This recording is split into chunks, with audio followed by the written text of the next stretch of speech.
So I'd asked you to come on here. You'd already agreed, and then I was looking on your website, and this quote: "The Project Bionic team is unconcerned with outwardly superficial proclamations. We care about one thing: excellence. It's that simple. If we aren't excellent in every facet of our operation, we've failed."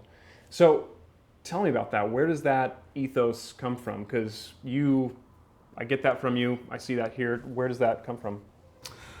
I think it starts at the core of who I am, right? My path has been a winding one. I've had lots of different journeys, been able to wear lots of different hats throughout my life. And what I really found is that whenever you're doing something, when you're spending the one asset that we as human beings cannot buy back, which is your time, why not do that stuff at a top-notch level, right? And whenever you use excellence as a value to hold yourself to, it's amazing how that attracts other people that care about those same things. And even as you work for clients, or as you work in your community, or you work with friends and things like that, I just think it's such a differentiator. So many people right now are life hacks, or this tip, or here's a coaching way, or growth hacking, or all these different things. And counting is much bullshit. It doesn't matter. Like, at the end of the day, all those things will come and go. The algorithms will change, the technology will change, and it'll be found out. And that's candidly why I don't even have my own podcast. I don't do a lot of that kind of stuff, because at the end of the day, the world is drowning in quote unquote thought leaders that are usually actually ripping off somebody else's work. They are working under somebody else and acting like it's theirs, and they're repurposing it. And for me, that is a travesty, and it's really too bad. And so what I strive for is authenticity and being genuine with humans and really creating an experience, whether it's 30 seconds of somebody outside of the grocery store selling a loose change newspaper, to digging deep with friendships and people I mentor, to have an impact, because that truly is what your legacy is as a human being in the short time you have on this planet. I'm very fortunate to get to work with a brand that is started and founded by a former Navy SEAL. And he told me they have a saying in the SEAL teams that you die twice. Once when you physically die, and the last time somebody says your name. And that really resonated with me, and something that I strive for. I want to make an impact. I want people to think back and go, man, that was a different human, and how they came about. And that will be the legacy that'll echo through time. That mindset, has that always been a part of who you are? Is that something you picked up along the way, or came to the realization of? How did you come to that? Yeah, it's funny. There was these things called power tales that were back in the day. There were stories of our founding fathers or different historians and that kind of stuff that started when I was a really young child. And so history has always been something that I've really treasured and loved to dig into and think about. But the stories of the people we tell from the past are oftentimes sometimes, coded in that kind of stuff, but a lot of the people that we talk about or that are memorable are people that did amazing things in the face of long odds. And that's always been something that I've looked up to and thought about. I think as you get into your early 30s, you get out of, oh man, I got to have a job, and what's going to be, and what's my purpose, to what is your legacy. And having children at that time, starting to think about what they were doing and where they're at. For me, it became something about the heritage and what the name meant and what was going to mean for them long term. And so it's just been something that's been kind of hardwired since I was a small kid. When you talk about living authentically, I think all of us want to have those interactions. We want to strike up a conversation on the bus. We want to strike up a conversation in line at the grocery store. We're sometimes worried about how we might come across. Maybe we want to go deeper in our friendships, and we want to have that friendship that takes it to the next level of friendship, where, my wife, Allison, and I, we talk about our 3 a.m. friends. Those are the people we call at 3 a.m. If we need their help, they'd be there. How do we bring more of ourselves, more of our authentic selves to our relationships, to our friendships, to our family? How do we do that, or how have you managed to do that? Well, I think it first starts with your own vulnerability. Like, get out of your own head. Especially in the Pacific Northwest, saying hi to somebody is a rare thing, right? And it just makes you stand out from everybody else. So if you can stop being so worried about how you appear or what you appear, and become vulnerable in those moments and have conversations and take that extra step, it's amazing how that brings relationships forward or brings engagements forward that you're going to remember for a really long time. Len Saloni's book, Getting Naked, is such a great book of a parable about what vulnerability means. We all have that voice inside of our head, but the more you can go ahead and be vulnerable, the more that voice becomes a whisper. And then as you think about authenticity and what you're doing, I think so many people are in friendships or in business relationships for what's in it for them. Yeah. And I think that doesn't matter, right? If you can go ahead and put the focus on who they are and what's important to them and their own growth, that's going to lead to deeper and deeper conversations that are fruitful for both sides. The old adage that no one cares about what you have to say till you prove you care about them is something that I've said for 25 years now from my mentor, Rob Daniel. I think that those are things that resonate with me, whether it's a sales process, whether it's how you deal with your team members and your employees, or whether it's people just in general. But if you can dig in and find out what people's fears are, what they're wrestling with, and then get in that foxhole of life with them, even the way you and I met as you were starting your business, right? Giving you the pitfalls that I went through and talking about the mistakes I made. Yeah. And if I could go back and tell 15 years ago me what I would say, those are important things that help, really build bridges and help build really authentic conversations. And as you continue to strive for that and continue to put the focus on the person you're engaging with and working with and really promoting them and being excited for them and cheering them on, it just forges really, really strong friendships and connections with humans that are that last the test of time. I tell people all the time, I don't collect things, I collect humans. Not in a weird psycho way. Yes. Not their skins on your wall or anything. No. I mean, maybe a few hairs. No, just kidding. Right.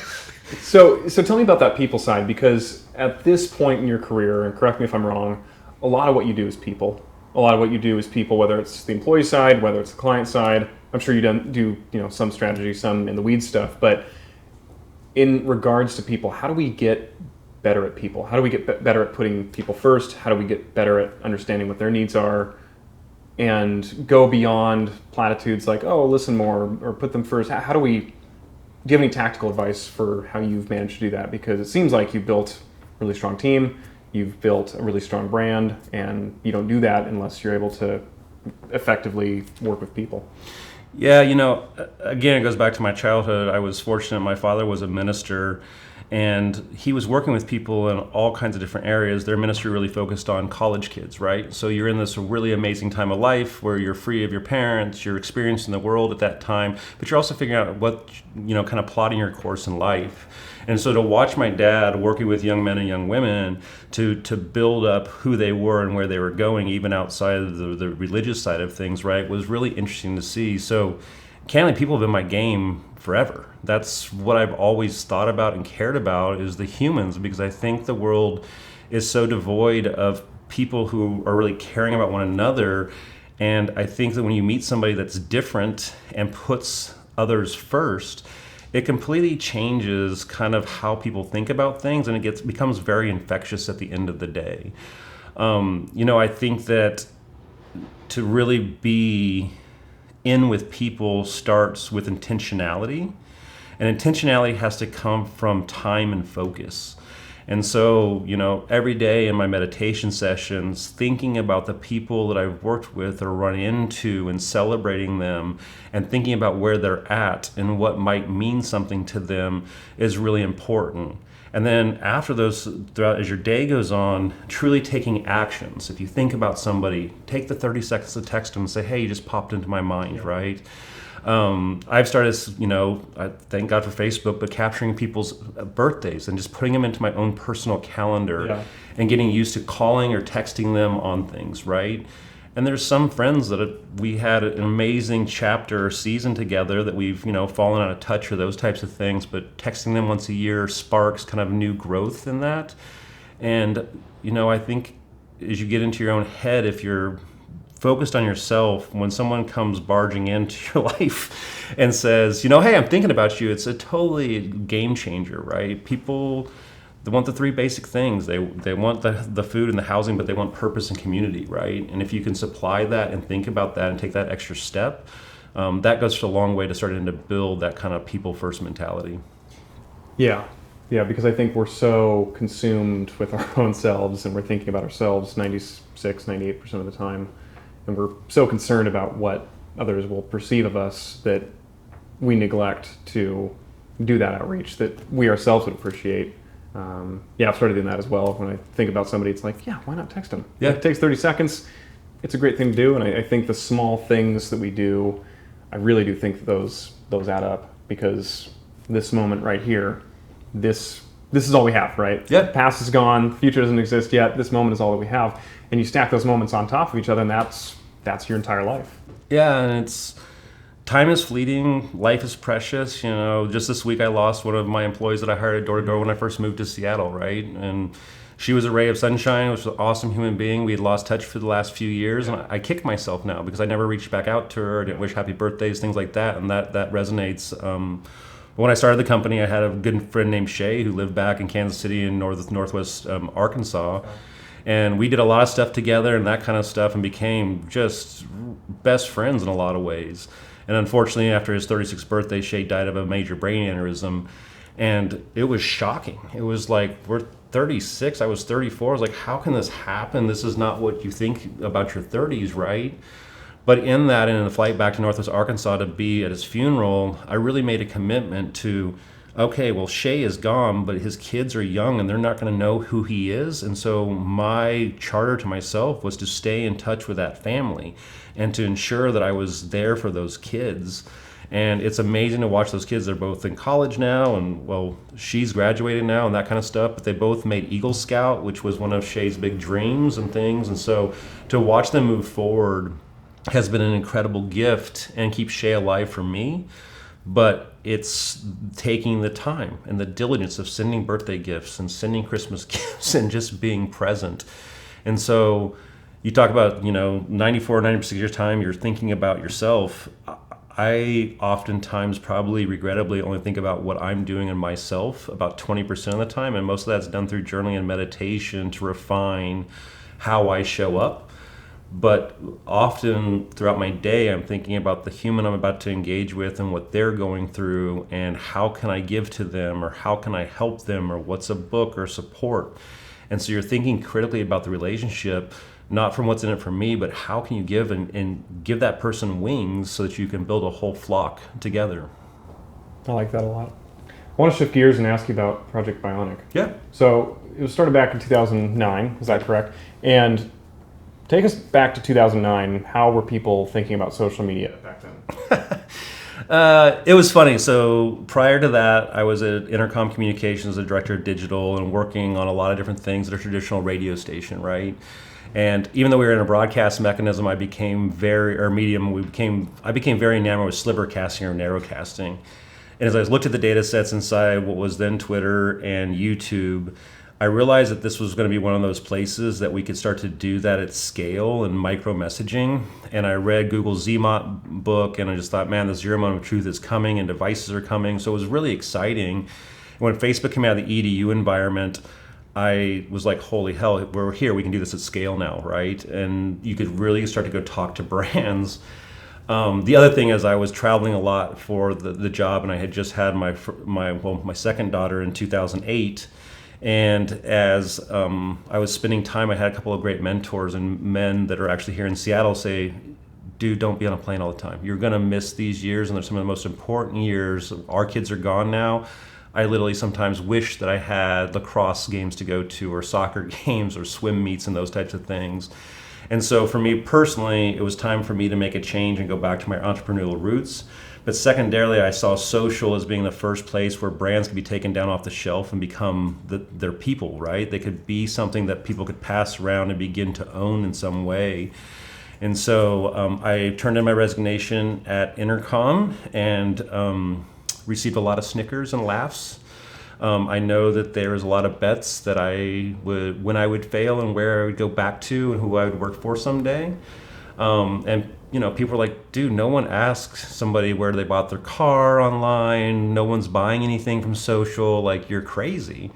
So it was really a leap of faith, but it was a leap of faith that believed that the medium was going to be different than what we currently had access to. And it was the first time where a marketing medium had a two-way dialogue or feedback into it.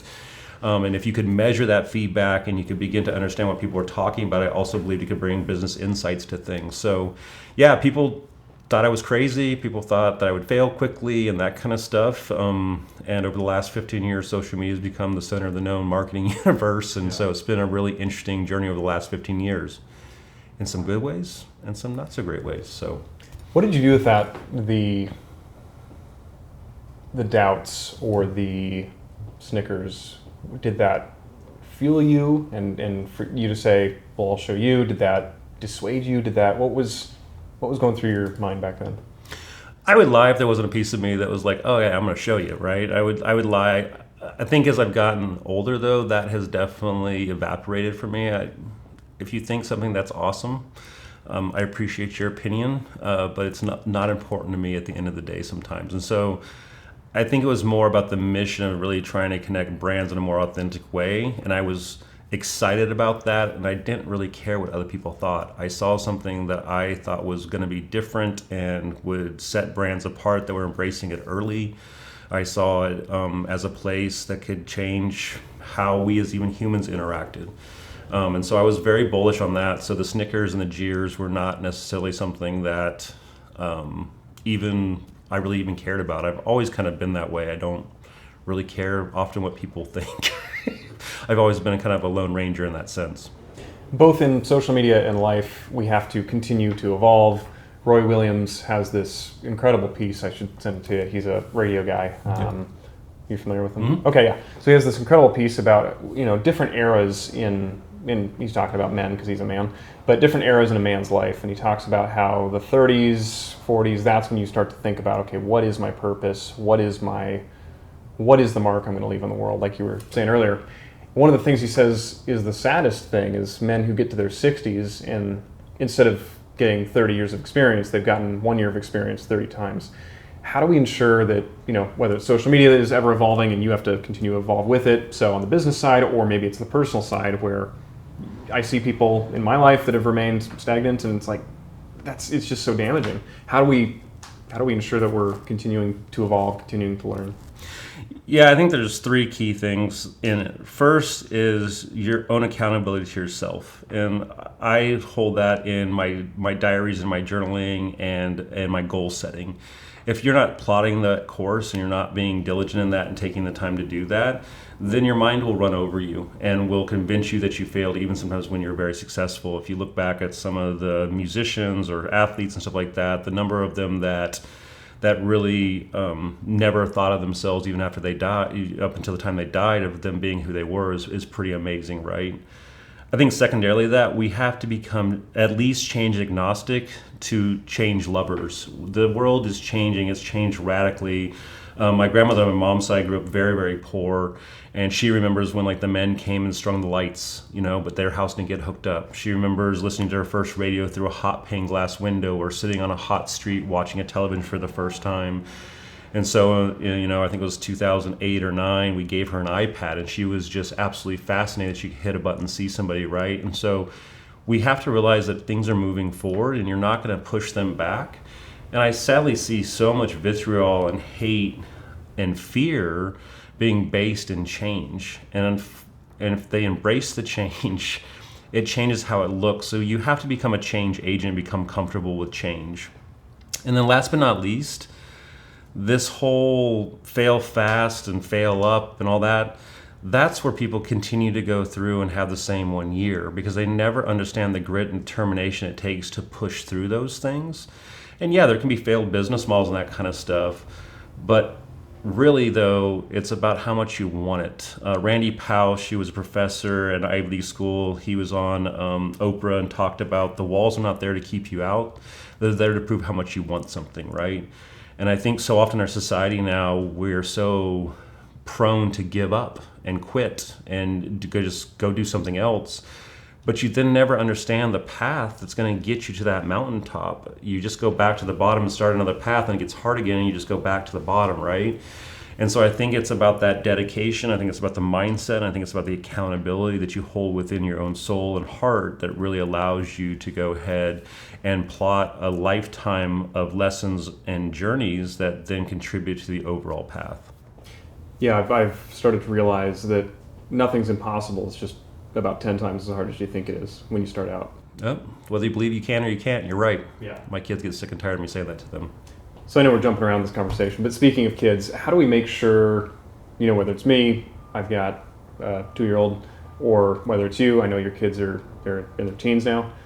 Well, a 24-year-old, 16 and 14. Okay. So yeah. Yeah. So how do we make sure that our kids that they don't just climb the mountain, a few hundred feet, it gets hard and they turn around? How do we make sure that we're raising kids that can fail, know how to fail well, learn from it, can be resilient, can have grit? Because I know it's in vogue to bash on the next generation, but so I'm not very close to it, but I have some friends who are teachers, who've been teachers for a long time, and just they are worried about this generation that just they don't know how to take risks, they don't know how to put themselves out there.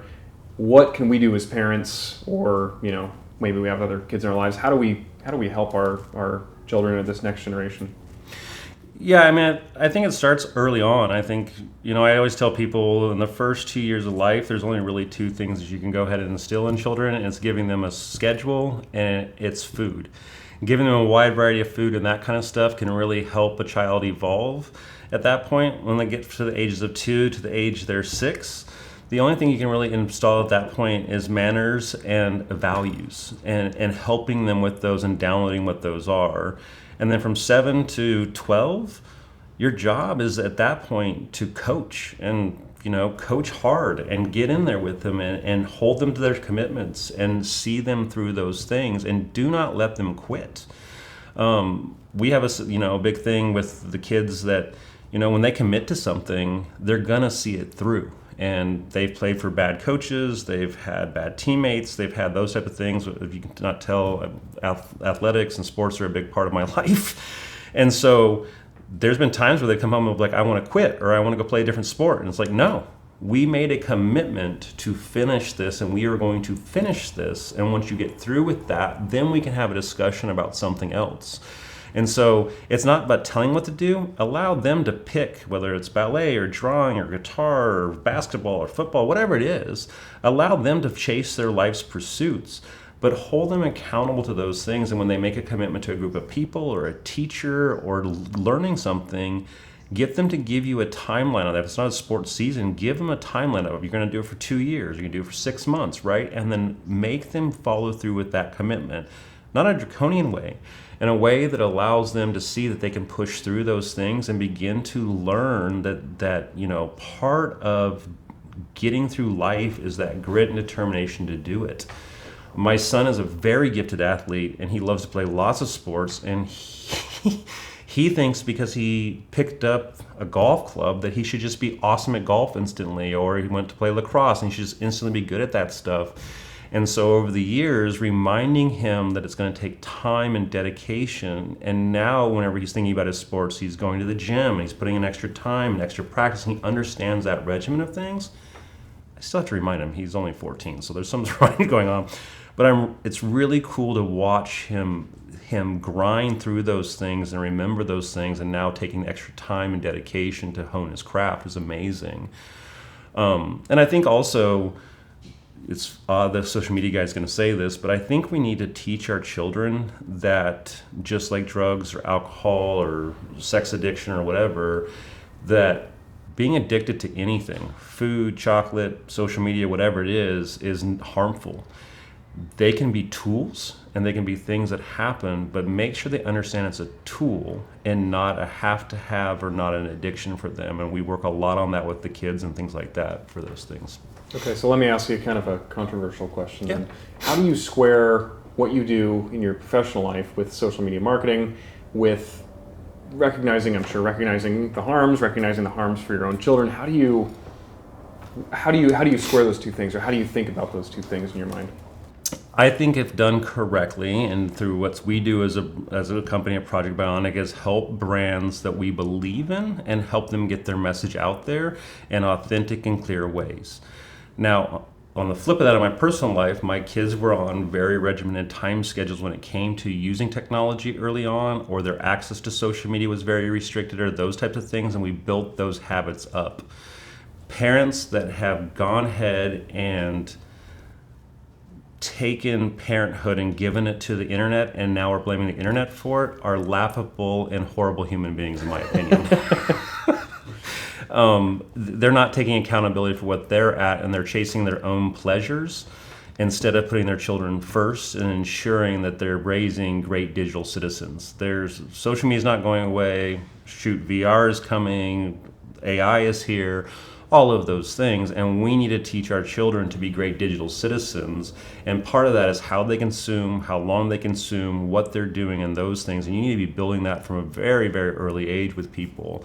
So when people talk about the ills of social media, a lot of the poor kids I see on TikTok or things like that, or the trends you see, are kids who have grown up with an iPad or a tablet in their hands the whole time and learned about the world around them through that interface instead of going out and experience it. And I blame the parents, I blame the teachers, I blame the coaches, I blame them for allowing that to happen.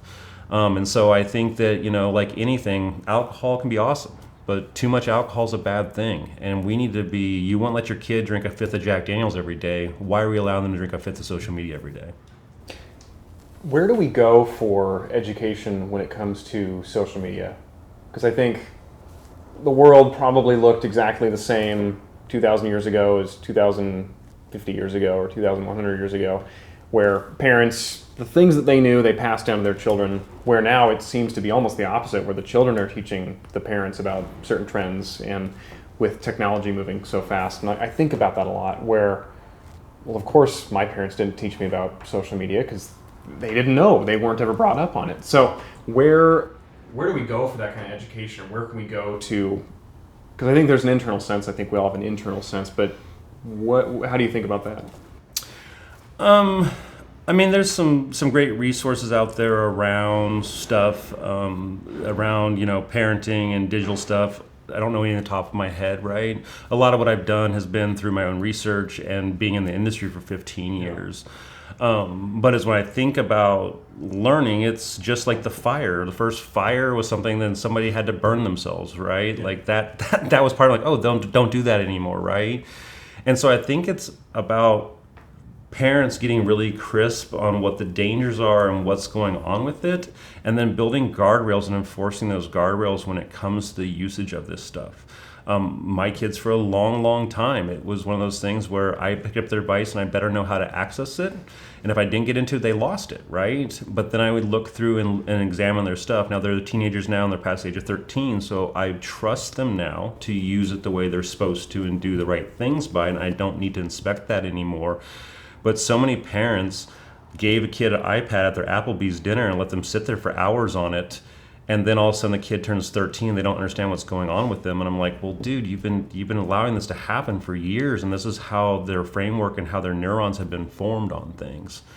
So I think that's a really important thing, but then also how we are using technology, especially in relation to our children.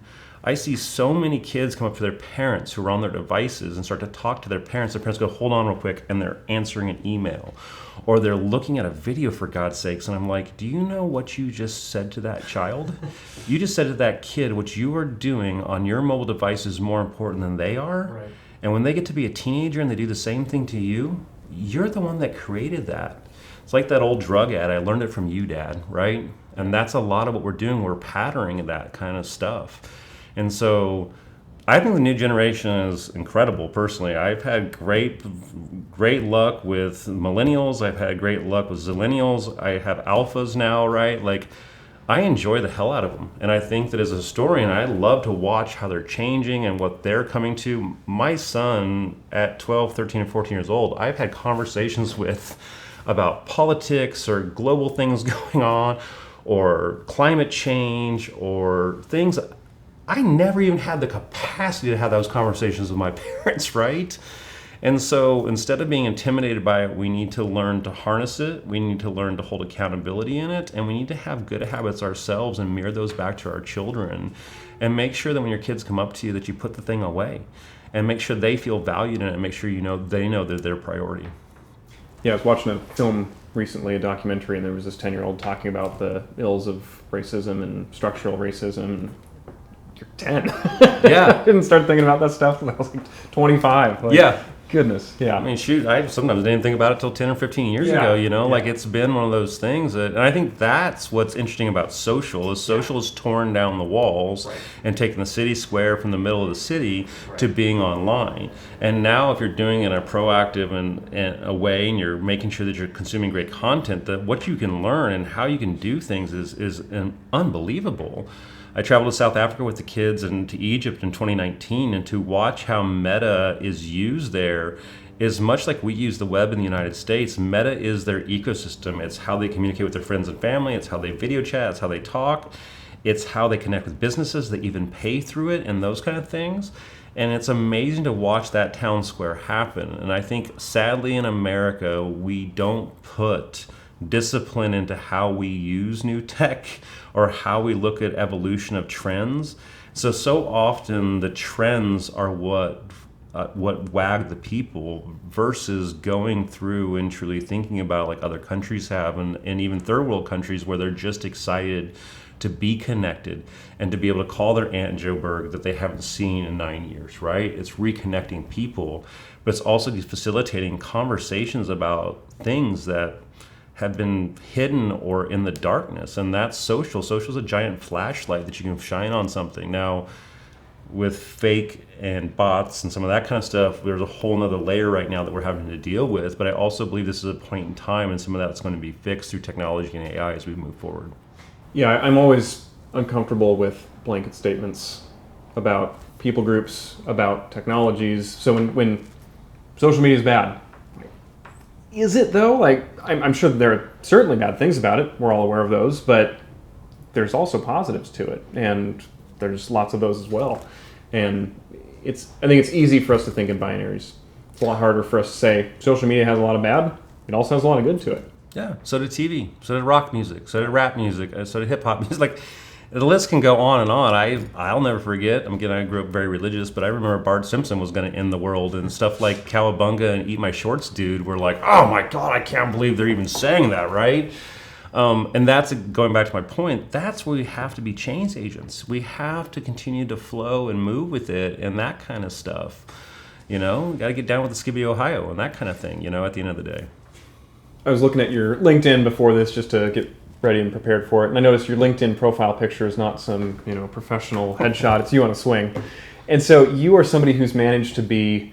I heard this quote today from Alan Watts: to be sincere, not serious. And you're somebody that's sincere, but you're not serious. How have you managed to not take yourself too seriously, to take your work seriously and being sincere in the work that you do, but you don't take yourself too seriously? I'm a goofball, and I have been incredibly fortunate in my life. I made all the cardinal wrong decisions early in my late teens and early 20s. Candidly, it cost me my relationship with my oldest daughter because she was up for adoption, and we reunited in 2019. I have seen all of that, right? And I've seen what ego can do to destroy being authentic. And so, when you can be vulnerable, and you can be goofy, when you can be who you are, it's so freeing, because now all of a sudden you can just show up every day and be what you want. Even the way I dress, people are like, why are you dressed the way you do? Because I like it. And I like it. I'm comfortable in it, right? That's who I am at the end of the day. Yeah. I guess we kind of were similar today. Yeah. But once you stop caring about what other people think and really value how you show up, and humor is one of the easiest and fastest ways of breaking down walls with people. And so that's why I love to be gregarious. That's why I love to be self-deprecating about myself. Because for people, it totally disarms them. Josh started social media in 2009. He's just this tech guy. And I'm like, no, man. It was a natural, organic path for me from a sub shop to where I'm at today is where I'm at, because I followed along and I took the journeys and I went to the mountaintops and then conquered new mountains, and that's what it's all about. But along that way, being able to have fun with who you are and being goofy and swimming the other direction. LinkedIn is just full of has-beens and people that are hacks. And all the headshots, people are like, oh, well, what about the Instagram filter? I'm like, what about your LinkedIn page, bro? Like, it's just crazy to me. And it's become a place to ballyhoo who you are and brag. And then everyone else glad hands you, like, oh, you're cool. And I'm like, it's ridiculous. It's really ridiculous. And that part is the adults who are saying, well, the kids are bad because they're on TikTok and what they're doing. And I'm like, oh my God, I just saw your LinkedIn post, you bragging about yourself, and I know you and know that your group or whatever is failing. Right. And yet you're acting like you're on a private airplane going somewhere. Like, Right. get over yourself. Yeah. And I think the more we can stop taking ourselves seriously and take our relationships with other people seriously, the faster we heal the world. The other thing I've noticed about you is you are endlessly curious. You have your interests in a lot of diverse areas, whether it's, we've talked about AI, we've talked about social media, you were doing something with this weed company for a while. Yeah. What signs do you look for internally where you say, yes, I want to pursue that. Like, I'm curious about this, I want to pursue that. How do you balance? I'm asking like 3 questions, so we'll just start off with the first one. What signs do you look for internally to say, yes, I'm going to pursue something? Well, I think curiosity is actually how you stay young. It's one of the biggest keys to staying young. I don't know if you watch the Blue Zones that's on Netflix and stuff like that, but that ability to learn new things and be curious is what keeps us young. And so for me, that's kind of a life lesson that I've saw from a lot of people. And again, I've been very fortunate to have some amazing mentors along the way, but the mentors that I saw go through their careers and remain curious were the youngest and most fun people to be around, and what they gave me was probably some of the most impactful lessons of my life. So I think curiosity is something that we just need to be so much more. Change and curiosity, they both start with the C, needs to be those 2 C's that we really strive for as humans, or as leaders in the community. So that's the first part. Yeah. But because of what I do, and though I work across so many different businesses, I keep finding and unearthing things that I'm so fascinated by. And it doesn't mean I have to become a master of them. And I think that's something that's kind of interesting, like knowing enough, learning a little bit, digging in, reading a book or 2. I feel good about that and I can move on, but it begins a knowledge base, and all of a sudden you have a mosaic of different types of knowledge that can be helpful in your personal relationships, your professional relationships, how you mentor people, and how you are as a parent. And so for me, I always strive to learn a new thing. And when I was in radio days, we had this thing called One Thing. It was to create one new habit every week when it came to sustainability and being more environmentally conscious, right? And so I try to go through and think about how to do one new thing each week and try to kind of take that forward in my professional life or read and learn something, right? But credit to Megan Ross, who works on my team. She's an avid reader. She's challenged our team to read a lot. I think that sometimes we have to be completists in our society, or masters of what we're doing, masters of the universe. And it's like, no, stop. Like, she says a great line, like, if you read a book and you get bored by it, put it down and start reading a new book. Yeah. And I think that sometimes the curiosity, rooting, and spiderwebbing that I've gotten comfortable with is that I can go through and learn some stuff and get to a certain point. But along that journey, I also find people like yourself who I would trust with video work, right? Or we're in Eben's office right now. His thoughts about how you create change in organizations through culture and branding. You find people that are masters of it.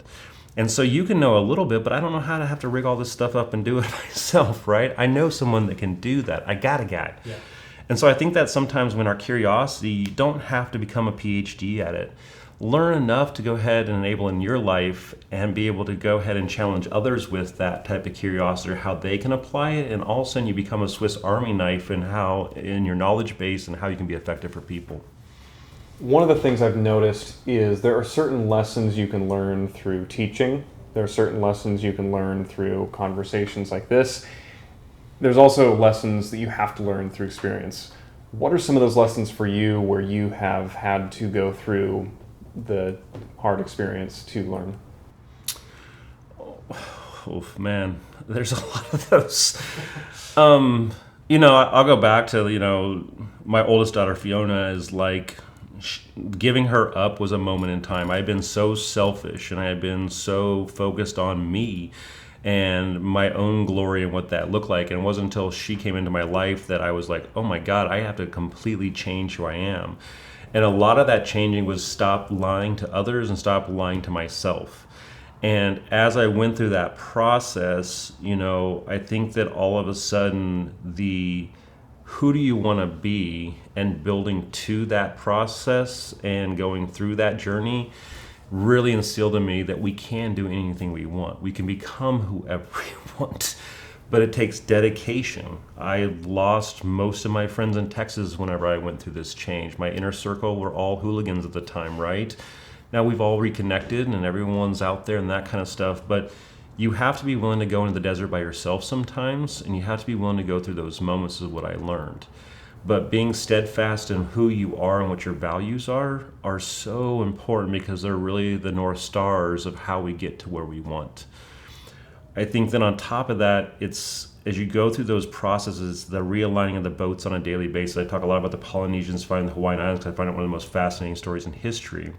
Was in these sea kayaks every morning realigning their canoes to ensure they knew where they were going, and to find the Hawaiian Islands was an amazing thing. And I think so often we as people are trying to get through it faster, and or we become pleasure hounds where we just get home from work and have a few drinks and maybe have dinner because it's fast and it comes out of our microwave and great, and then we watch some shows and fall asleep on the couch and get up at 12:30 and go sleep in the bed, and the alarm goes off and we only have 35 minutes to get out the door, so we hustle and do those things. Taking control of time and allotting time for yourself and starting your day to meet the day is one of the most important things that I've learned. And then how you budget your time throughout your day and how you spend it intentionally is really important. So I don't know if that answers your question, because there's been a lot of that from, my own mindset of who I was and the change Fiona built in me, to coming to Seattle and leaving everybody and everything I knew to a place I had no idea of, and thought I was an operations guy and became a sales guy and then became a marketing guy, right? Like, that's all process, but that's about the change. That's about being willing to try new things and try to fail. But in those life journeys, if you're journaling and if you're really being accountable in it, you don't have to go through so many experiences to learn them, because your mindset and your ability to overcome become much more rigid and become kind of your superpower. Yeah, one of the things I've noticed in myself is I tend to learn the same lesson 2 or 3 times, trying to reduce that to 1 time. Yeah. And I think through reflection, through carving out that time, for me it's, I'm waking up, I woke up this morning at 5:15, usually it's 5:30 because you hit snooze once or twice. Yeah. But you wake up by 5:30, you're out in the office by 6, or at least I am, and I know I can get that hour every day, like 6 to 7, my son wakes up at 7, so I'm in there to help out. But if I can carve out my time for myself to center myself, I can show up in the way that I want to show up for my family, for my clients, for my friendships. To me, that's something I've had to live to really get it. Yep. And you have to do it, because everybody can say, okay, live more mindfully. But then once you actually start living more mindfully, you start carrying out that practice, you realize, oh, this actually makes a difference. Well, I'll flip it on you. Yeah. It's actually not mindfulness. It's learning to be selfish. So a very amazing friend of mine, Terry Sitterman, I built the company, I'd been at it. Her and I had a breakfast every Wednesday morning. And she said to me at one point, she goes, you putting everybody else first and yourself last, and you are running yourself ragged. She says, I want you to try to schedule yourself first and then schedule everything else behind that. And that was an amazing, amazing moment for me, and a turning point for even my own excitement and enjoyment and fulfillment in things. And so to your point, and we've talked a lot about this privately, but I think that if you don't take time for yourself to set the stage and set your mind and set your heart for the day that's upcoming, how can you expect to be excellent in it? And so it's being selfish in those early moments to ensure that you're great, and then you can be selfless throughout the rest of your day. We're winding down here, so I got to ask you a few questions about your agency. Yeah. You've worked with 300 plus clients. You've been around for 15 years. What are some of the main, and you work with some huge brand sites that you have found valuable?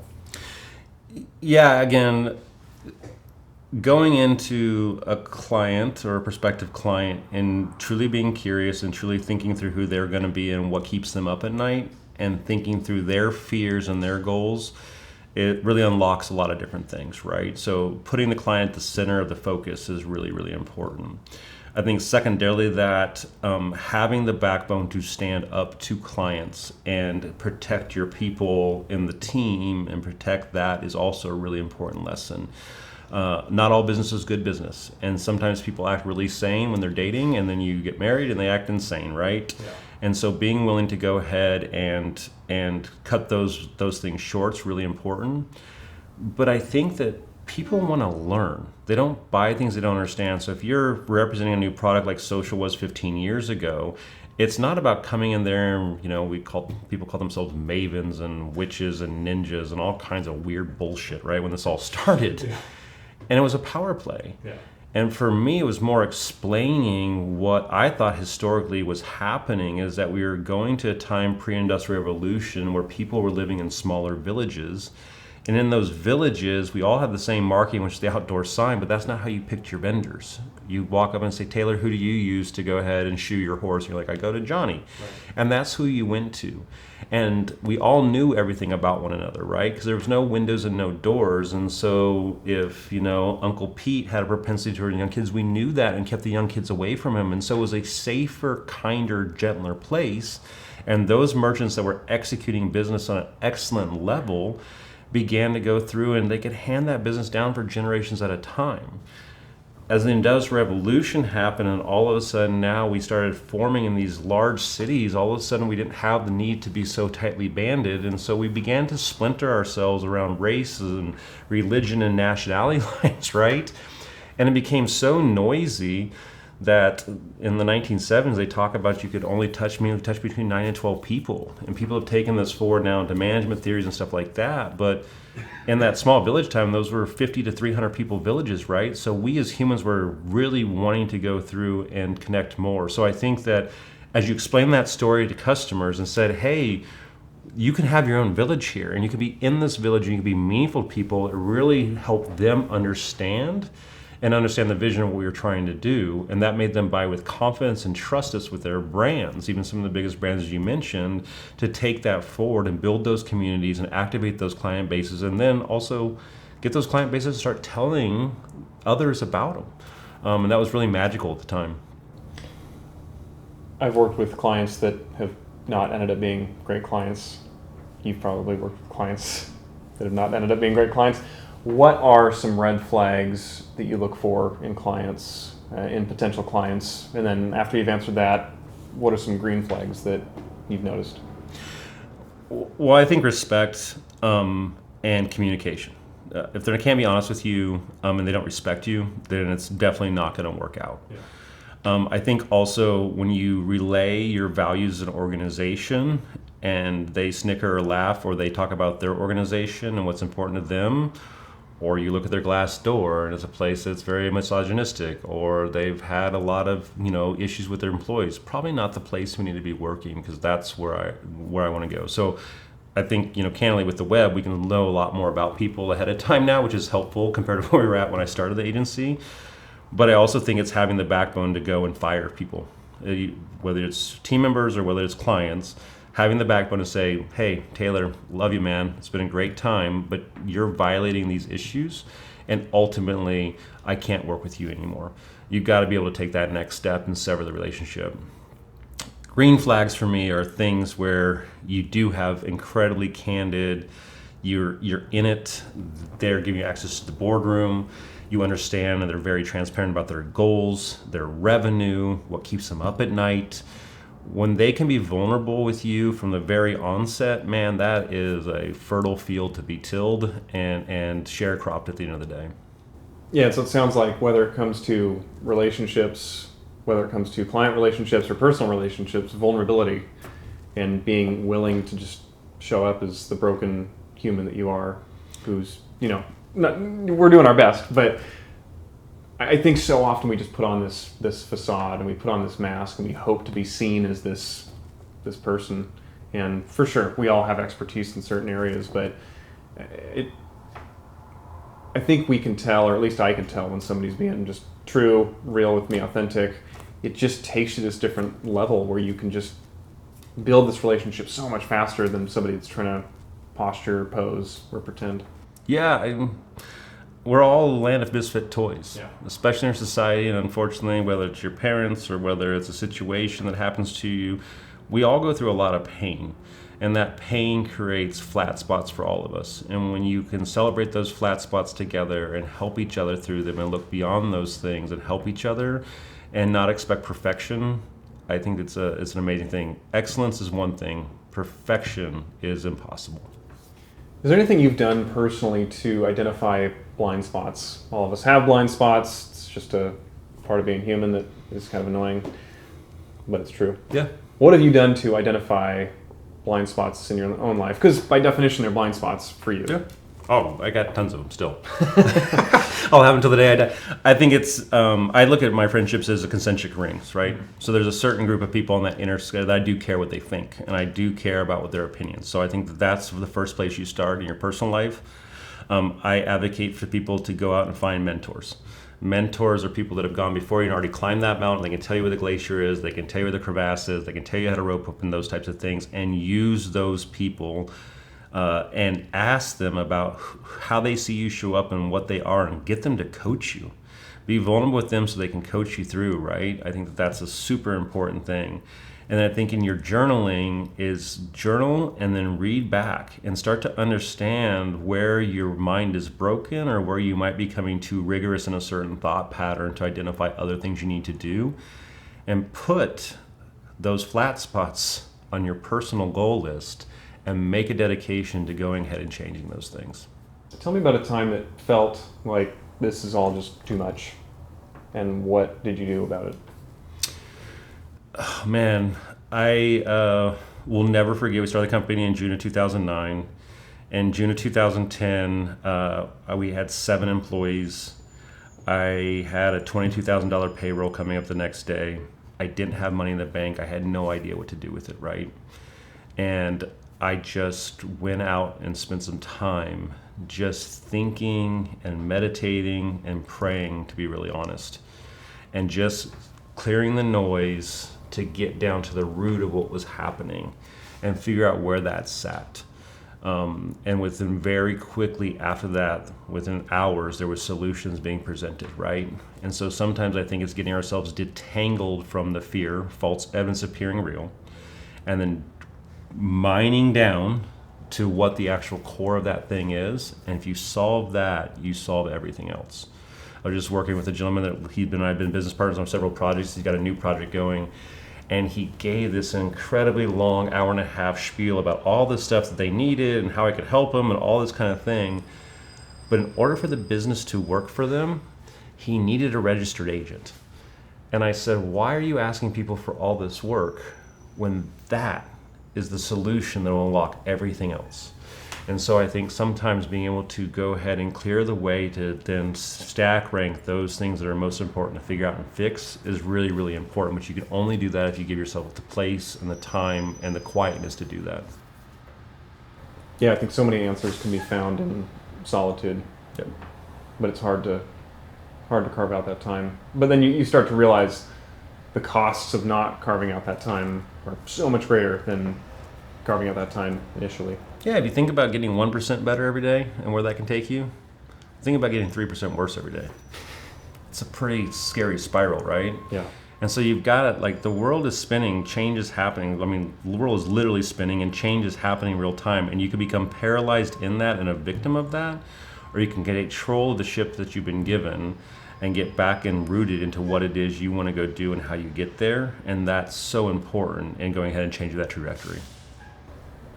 We're just about out of time today, so I want to ask you one last question. How do you hope to be remembered? I've always wanted my epitaph to say he was real. I want people to, well, Josh was having a shit day. He was awesome about how he showed up, and he was honest about where he was at. I want my kids to, my children to go on to celebrate the lessons and things I've taught them. I want my mentees to tell the same stupid stories I tell from my mentors and pass that down. But I want people to always remember that no matter how busy Josh was, no matter what was going on with him, he was always willing to take time and sit down with me and chop it up and get real about what's going on. And that's the total counterbalance to what social media has become, right? And I think that that's what's so odd and what's kind of a conundrum in my own soul sometimes is how people try to show up over here. And you mentioned the LinkedIn image, cutting against that, right? To become real and be authentic in what's going on. That's what I want, is a champion of authenticity, and I want to be a champion of the small person, of the people that were most challenged, that Josh took time for everybody. It wasn't just him. Awesome. Thanks, Josh. Thank you, brother. Love it. Well done. Yeah. That was great. Nailed it.